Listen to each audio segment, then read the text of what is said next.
सुप्रभात छात्रों।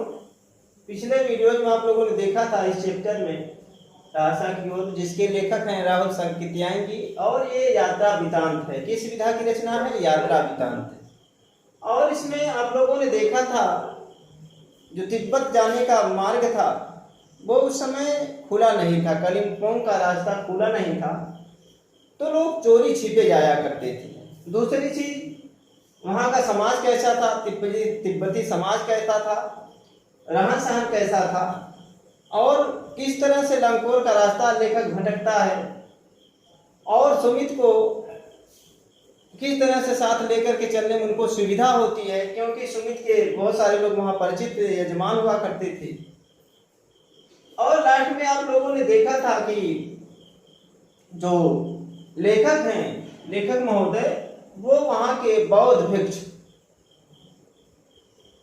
नमसे से किस तरह से मुलाकात होती है और कितना उन्होंने सम्मान दिया, ये सारी चीजें आप लोगों ने देखा था। और बौद्ध विहारों को उसमें वर्णन आता है। तो देखिए, इसमें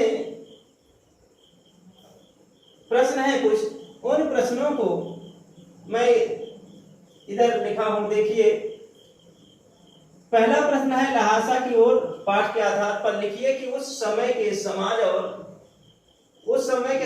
आज के समाज में आपको क्या अंतर दृष्टिगोचर होते हैं। ये आपकी पुस्तक में प्रश्न नहीं है, प्रश्न बनाया गया है। और इस प्रश्न में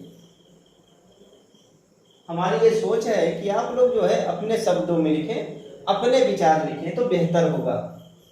आज का समाज आप देख ही रहे हैं, और उस समय का जो तिब्बती समाज था वो आप देख ही रहे हैं किस तरह से वहाँ वो तिब्बती समाज आप कुछ मामले बहुत विकसित समाज था, जो हम आप आज भी नहीं देख पा रहे हैं। सेकेंड प्रश्न है, लेखक लंकोर के मार्ग में अपने साथियों से किस कारण पिछड़ गया।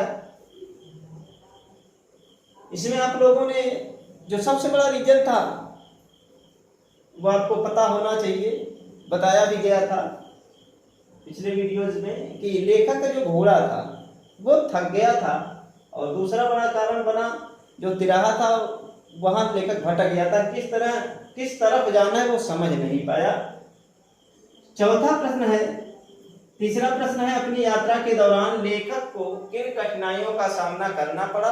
बड़ी स्वाभाविक सी बात है, आप भी कहीं अगर पहली बार यात्रा पर निकलते हैं तो स्वाभाविक चीजें हैं, परेशानियां होती हैं, सबको होती हैं, और खासकर नए स्थान पर जाने में तो वही लेखक के साथ भी हुआ, ये लिखना है।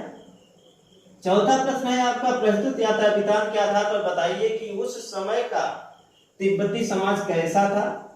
तो आप लोगों ने देखा था कि बहुत विकसित समाज था, गैर व्यक्ति भी वहां के लोगों के घरों में किचन तक जा सकता था और अपना सामग्री देकर चाय बनवा सकता था, और उस वहां महिलाओं के साथ उसके किचन में बैठ करके उस चाय का आनंद भी ले सकता था।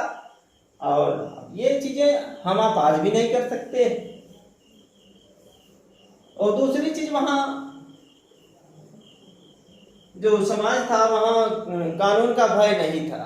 एक तरह से आप ये कह सकते हैं जैसे हमारे आपके यहाँ हम लोग लाठी डंडा लेकर चलते अपनी सुरक्षा के लिए, ऐसे वहां हथियार लेकर लोग चलते थे, है ना। तो ये मूलभूत अंतर थे। अगला प्रश्न है, लेखक ने शेखर विहार में सुमित को उसके यजमानों के पास जाने से रोका, परंतु दूसरी बार रोकने का प्रयास क्यों नहीं किया।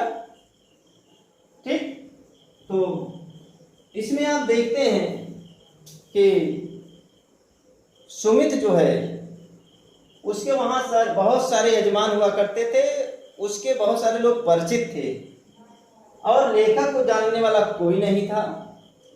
और उसका सबसे बड़ा जो लाभ मिल रहा था वो ये कि धर्म के नाम पर वो आप देखते हैं ना कि कपड़े में या धागे में मंत्र पढ़ करके बांध कर देते थे बौद्ध लोग, तो दान दक्षिणा लोग देते हैं, मतलब एक तरह से आर्थिक लाभ मिल रहा था। छठवां प्रश्न है, आपने भी किसी स्थान की यात्रा अवश्य की होगी। ये प्रश्न भी आपको पुस्तक में नहीं मिलेगा। आपने भी किसी स्थान की यात्रा अवश्य की होगी। यात्रा के दौरान हुए अनुभवों को अपने शब्दों में लिखें। तो बहुत स्वाभाविक बात है, बहुत आपको कहने का मतलब ये ऐसा भी हो सकता है कि आप लोग कोई छात्र हो सकता है लंबी यात्रा पर ना गए हों, तो आप लोग क्षेत्र में 40-50 किलोमीटर की दूरी किसी यात्रा में गए होंगे, तो उस अनुभव किसी में लिखना है। और हाँ, क्या कठिनाइयाँ हुई और इन यात्राओं से हमें क्या लाभ मिलते हैं, इन सारी चीज़ों को पहले आप समझेंगे, फिर लिखना शुरू करेंगे। और मैंने बताया, बार बार मैं बताता हूँ, जब आप लिखने बैठें तो बेहतर ये होगा कि राइटिंग का विशेष ध्यान दें, काफ़ी साफ सुथरी हो और हर समय अच्छी से अच्छी राइटिंग में लिखने का प्रयास करेंगे तो धीरे धीरे राइटिंग भी सुधर जाती है। तो इस तरह से ये नोट्स बुक में बिल्कुल साफ सुथरा लिखना है।